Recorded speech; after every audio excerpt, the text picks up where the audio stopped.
Simon Noj vir človek za kamero, snemalec, za navadnega gledalca neopazen, a vendar zelo pomemben člen dobrega novinarskega prispevka. Z snemanjem se je začel ukvarjati že pred 15 leti, od tega je 12 let v profesionalnih vodah. Danes je zaposlen na RTS Maribor kot vodja snemalcev. Ko sem jaz začel, takrat v bistvu ni bilo izobrazbe za enega snemalca. Ne. Vem, da je v Zagrebu ena šola, ne, filmska.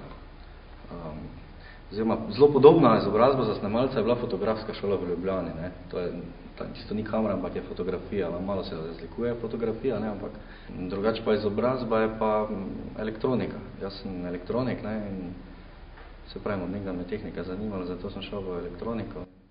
V opisu delovnih nalog snemalca je, da si pred snemanjem prebere scenarij, pripravi načrt za postavitev kamere in sledi navodilom režiserja. Pri delu na terenu je njegova glavna naloga spremljanje dela novinarjev, pri čemer se mora pri delu najbolj zanesti na svoje izkušnje in občutke. Z večletnim delom na terenu snemalec dobi veliko izkušenj in praktičnih znanj, še posebej, če čuti veselje do dela. Za dober prispevek je važno sodelovanje med snemalcem in novinarjem. Ne? To je najbolj važno, ne? Da novinar pove snemalcu, kak si je v bistvu prispevek zamislil, in snemalec poskuša za sliko ustvariti tisto, kar pač novinar hoče v zgodbi povedati. Ne. Je, da ti, ko na terenu že snemaš, ne, da že malo razmišljaš kot en montažer, ne, da veš potem, kar montažer rabi, da on to, kaj mu paše tam, kaj mu bo sedlo tam. Ne. Nove tehnologije in uporaba različnih tehnik snemanja dajete velike možnosti za kvalitetno delo in učenje. Ena izmed pogosto uporabljenih tehnik je koriščenje tako imenovane kamere kran za studijsko in terensko snemanje. Kran omogoča snemanje na veliko razdalje iz snemalnih kotov in perspektiv, ki so drugače snemalcu nedosegljivi. Vodeno kamero moraš imeti dosti volje, pa dosti treninga, ne. Tako tudi za vsako kamero. Ne. Recimo, ko sem jaz začel s tem, ne, vem, da je za mano vsaj enih 500 ur dobre volje, da sploh obvladaš, da gre kamera gor, da gre kamera dol, ne. To je pač to ti mora v kri priti, jaz pravim, ne, da lahko to funkcionira. Ne. Jaz sem se učil od enega starega, mi temu pravimo mačka, ker se kamere tiče, ne.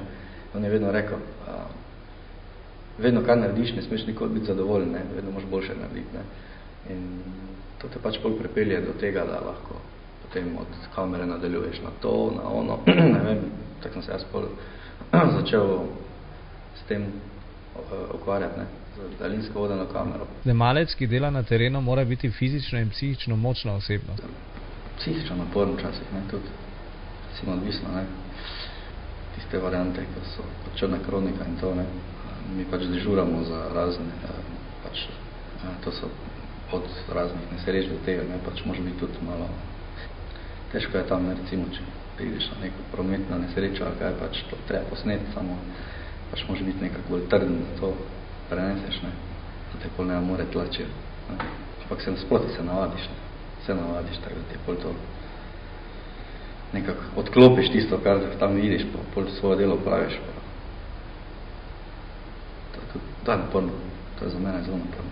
Delo snemalca je povezano s številnimi anekdotami. Ena od teh nam je Sinom tudi zaupal. Sem šel na teren tudi brez kamere že. Ja, brez vsega, vem, da je bila neka žurka, gremo, ne, vedno, ko se kaj, včasih, če se kaj zgodi, greš, pa gremo, pa smo šla, pa smo ga pričala z novinarjem na teren, poprijemo na teren, pa ko bi mogel najbolj posneti, odpreš avto, pa nimaš opreme odzadaj, to je največji problem, ne.